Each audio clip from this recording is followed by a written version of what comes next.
Hello students, आज मैं class 9 के लिए सेकेंड लेसन पॉलिनोमियल्स पढ़ाऊंगा। पॉलिनोमियल्स मीन्स होता है बहुपद।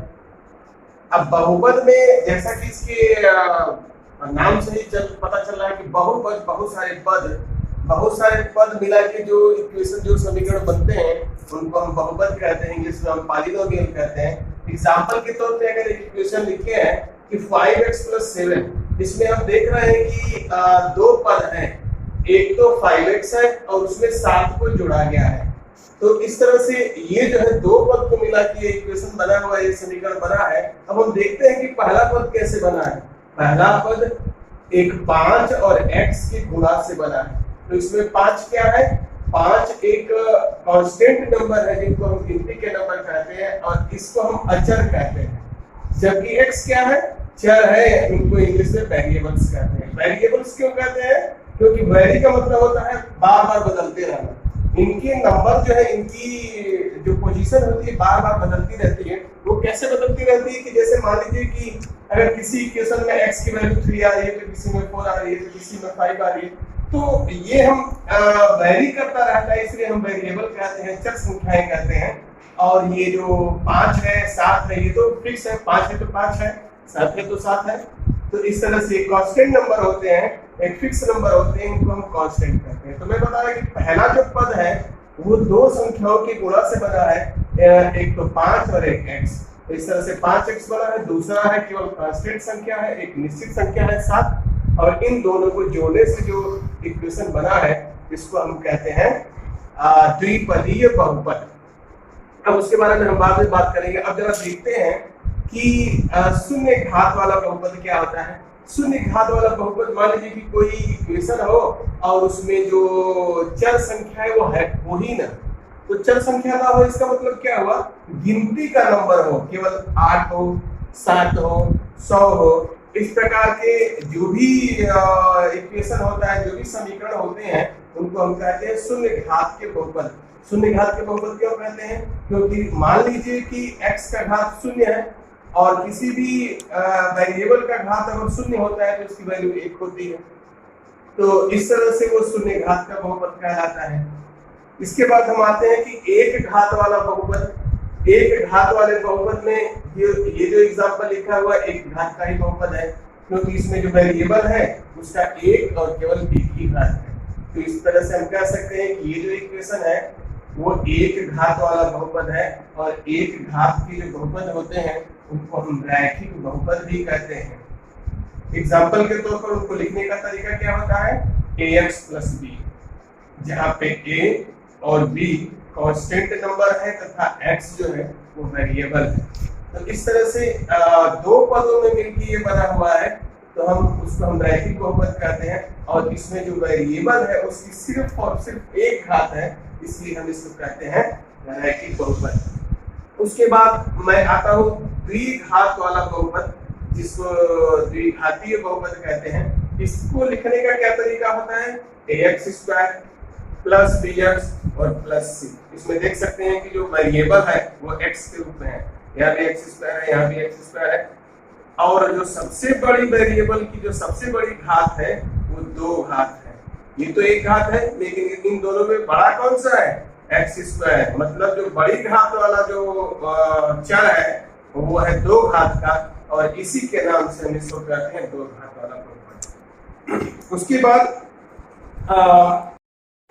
तो स्टूडेंट्स में एक्सरसाइज अब 2.1 आपको बताऊंगा। 2.1 में जो पहला क्वेश्चन है वो इस प्रकार से है, which of the following expression are the polynomial in one variable and which are not? State a reason for your answer। कह रहा है कि कुछ पॉलिनोमियल दिए हुए हैं, उनको आपको ये बताना है कि वो एक वेरिएबल का पॉलिनोमियल है कि नहीं है, और आप वजह भी बताइए कि क्यों नहीं है। जैसे मैं इक्वेशन लिखा हूँ, यही सारे आपको दिए आपके बुक में है।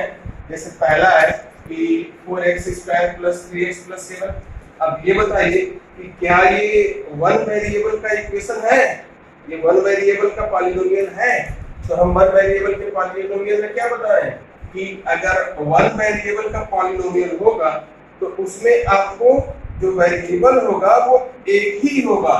और यहाँ पे देख रहे हैं कि वेरिएबल एक ही है, यहाँ भी एक्स स्क्वायर है और यहाँ भी एक्स है, कोई दूसरा वेरिएबल नहीं है।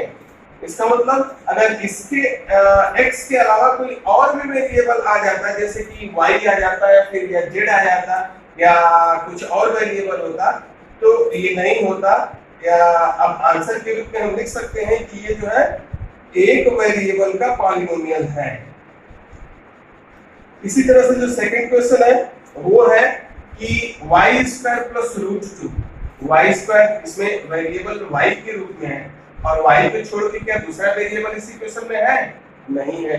इसलिए ये क्वेश्चन भी एक वेरिएबल का ही पॉलिनोमियल है, एक वेरिएबल का ही बहुपद है, तो ये भी हाँ ही रहेगा। उसी तरह से थर्ड जो आपका क्वेश्चन है वो इस प्रकार से है कि क्वेश्चन है कि 3 root T plus T root 2 क्या ये पॉलिनोमियल है और वो भी वन वेरिएबल का? तो हम देख रहे हैं कि टी और टी दोनों में वेरिएबल तो टी ही है, लेकिन ये रूट लग गया है तो ये बहुपद कहलाएगा ही नहीं। जिस इक्वेशन में किसी भी वेरिएबल को रूट के अंदर लिख दें या बहुपद का घात 1/2 1/4 इस प्रकार से हो या बहुपद का घात माइनस में हो, वो बहुपद इस घड़ी में आता ही नहीं है। इसलिए क्वेश्चन में आंसर में हम लिखेंगे नो, ये नहीं है, ये बहुपद कहा ही नहीं जाएगा, क्योंकि जिसमें जो वेरिएबल होता है, जो चर संख्याएं होती हैं, उनको हम रूट के अंदर लिखते हैं, वो पॉलिनोमियल की कैटेगरी में नहीं आते हैं, तो ये नहीं है। उसी तरह से आप फोर्थ क्वेश्चन में देखेंगे, फोर्थ पार्ट में कि y प्लस 2/y, यहाँ भी आप देख सकते हैं y को जब डिनोमिनेटर से न्यूमरेटर में लेके जाएंगे तो ये जो इसका घात है वो -1 हो जाएगा और ये भी पॉलिनोमियल नहीं कहा जाएगा, क्योंकि जो वेरिएबल होता है उसका घात कभी निगेटिव में नहीं हो सकता और ना ही फ्रैक्शन में हो सकता है, भिन्न के रूप में, जैसे 1/2 1/3 या रूट में। तो इस तरह से ये भी, इसका भी आंसर नो ही आपको देना है। उसके बाद इसका एक और है, आपको सोच के बताना है कि क्या ये पॉलिनोमियल वन वेरिएबल का है। उसी तरह से मैं क्वेश्चन नंबर सेकंड पे आता हूँ। क्वेश्चन नंबर सेकंड पूछा है कि right the coefficient of x square in each of the following. कुछ सवाल आपकी किताब में दिए गए हैं, 4 सवाल दिए गए हैं सेकंड क्वेश्चन में, और उसमें आपको x स्क्वायर का कोफिशिएंट निकालना है। कोफिशिएंट का मतलब होता है गुणांक।